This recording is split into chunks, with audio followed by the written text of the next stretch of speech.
ये किसी अधिकारी कर्मचारी के निजी संपत्ति नहीं होती। जिला का कोई भी ऑफिस, कोई भी कार्यालय, कोई भी भवन, कोई भी निर्माण, ये हमारे आपके टैक्स के पैसे से निर्मित होता है। ऐसे में कोई जिला अधिकारी टीन का चश्मा पहनकर 1 करोड़ों की लागत से मात्र 10-12 साल पहले बनी हुई भवन को जर्जर कैसे साबित कर सकता है?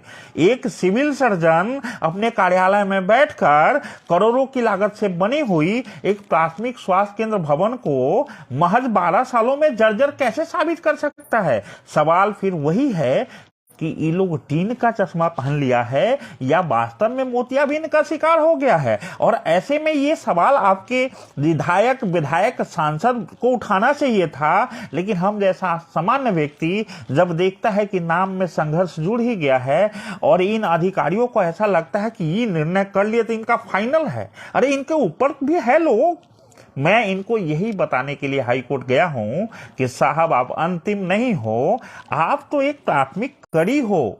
आपके गलत निर्णय को हम जगह जगह चैलेंज कर सकते हैं और उसको सुधरवा सकते हैं। और आम जनता के रूप में या एक संघर्षकर्ता के रूप में निश्चित रूप से यह प्रयास भी यही होना चाहिए।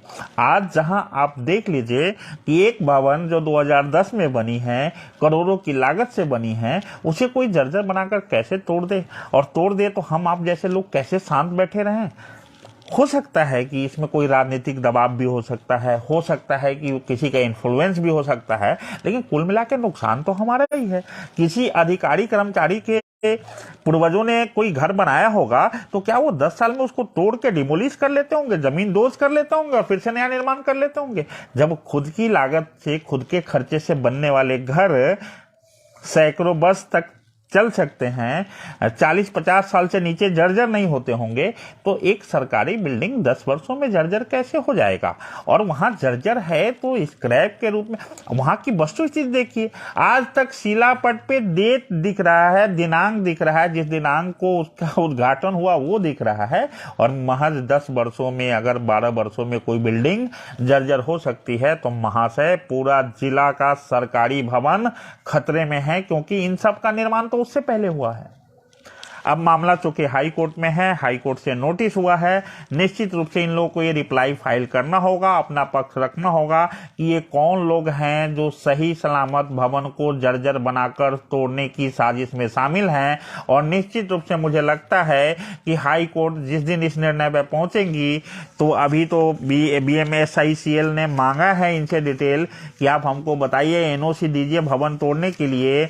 मैं कहता हूं उस NOC पर जो भी साइन करेगा उसकी सैलरी तो छोड़िए, नौकरी तो छोड़िए, पेंशन भी सही सलामत नहीं मिल पाएगा।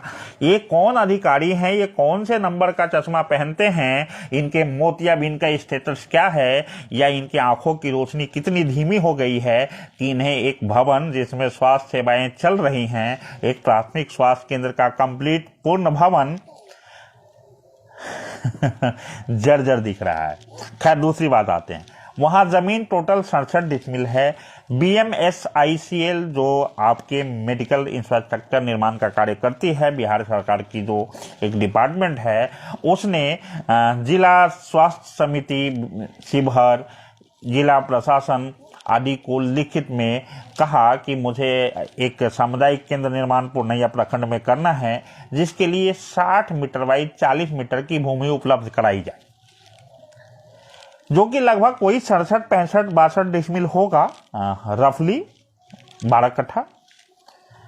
ऐसे में पता नहीं किस दबाव के तहत स्वास्थ्य विभाग के पास जमीन उपलब्ध है, कई जगह उपलब्ध है, एक तो हमारे यहाँ ही उपलब्ध है। हमारे यहाँ तो 1 एकड़ 10 डिसमिल है और पिछले 74-75 सालों से उपलब्ध है। ऐसे में स्वास्थ्य विभाग ने क्या किया कि प्राथमिक स्वास्थ्य केंद्र जिसकी कुल भूमि ही 67 डिसमिल है, जिसमें से PhD को दिया गया है, पानी टंकी निर्मित है, बोला इसी पे बना दो। फिर BMSICL ने लिखा पत्र कि साहब बनाए कैसे, वहां तो पहले से बिल्डिंग है। तो फिर इधर से लिखा गया कि उसे जर्जर बता के तोड़ दो। बोले साहब तोड़ भी दे तब भी 60 बाई 40 का जमीन तोड़ नहीं रहा है, तब भी 48 बाई 30 ही निकल रहा है। बोले उसी में जैसे तैसे बना लो। ये व्यवस्था है भाई, तोड़ दो, कैसे तोड़ दो? ये आम जन का पैसा लगा है, राजस्व की हानि कौन झेलेगा? आपके पेंशन से रिकवर होगा क्या? तोड़ कैसे दो? मुझे लगा कि ये मानने वाले तो है नहीं, इन्होंने कहा तोड़ दो तो तोड़ ही देंगे, इसीलिए अपन हाईकोर्ट चले गए हैं। हाईकोर्ट में PIL है, जनहित याचिका में इनको नोटिस हो गई है। अब मैं देखना चाहता हूं कि एक जिला अधिकारी कितना मजबूत होता है कि अपनी नौकरी, अपने पेंशन, अपने सैलरी को दांव पर रख के कोई सही सलामत बिल्डिंग को तोड़ दे। ऐसे में आपसे गुजारिश है कि जब कभी भी आप पूर्णिया सोनौल से निकलिए तो एक बार सड़क किनारे से जरूर देखिए कि ये भवन किस एंगल से आपको जर्जर दिखता है, और लगे तो किसी भी माध्यम से, कमेंट से, पत्राचार के माध्यम से, व्हाट्सएप के माध्यम से जिला अधिकारी से पूछिए, सिविल सर्जन शिवहर से पूछिए कि साहब कोर्ट में क्या लिख कर देंगे, कौन से नंबर का चश्मा पहन के देखने पर प्राथमिक स्वास्थ्य केंद्र पूर्णिया सोनौल जर्जर दिखता है। अब सवाल यही है कि इन्हें भी कोर्ट में ये बताना होगा कि इन्हें जर्जर कैसे दिखा, और अगर जर्जर नहीं दिखा तो फिर ये तोड़ने पे आमादा क्यों है, और तोड़ने से होने वाले नुकसान की भरपाई के लिए कोर्ट किसको और क्या आदेशित करे। और अगर ये नहीं तोड़ना चाहते हैं तो फिर निर्माण के लिए अगली जगह इनके पास कौन सी है, उस जगह को चिन्हित करके BMSICL को बता दें। इतने के लिए जनहित याचिका मेरा हाई कोर्ट में है। बाकी मुझे पूरी उम्मीद है कि निश्चित रूप से हाई कोर्ट ये पता कर लेगी कि जिला अधिकारी से लेकर सिविल सर्जन तक कौन से राजनीतिक दबाव में है, या फिर कौन से नंबर का चश्मा पहनते हैं जिसमें एक सही सलामत करोड़ों की लागत की हाल में ही बनी भवन उन्हें जर्जर दिखती है। धन्यवाद, संघर्ष प्रणाम। आपको मेरी लाइफ से लगे कि ये आगे लोगों तक पहुंचने चाहिए, आप निश्चित रूप से इसे शेयर करेंगे, मैं ऐसी उम्मीद रखता हूं। और निश्चित रूप से नाम में संघर्ष लगा है तो शिवहर की ऐसे तमाम समस्याएं, ऐसे तमाम निर्णय जिसमें अधिकारी भांग खाकर निर्णय लेंगे, तो निश्चित रूप से उनके नशे को तोड़ने के लिए, उन्हें वापस चेतना, उनकी चेतना को जगाने के लिए हाई कोर्ट जाना हो या सड़कों पर उतरना हो, निश्चित रूप से कटिबद्ध है, समर्पित है। धन्यवाद, संघर्ष प्रणाम।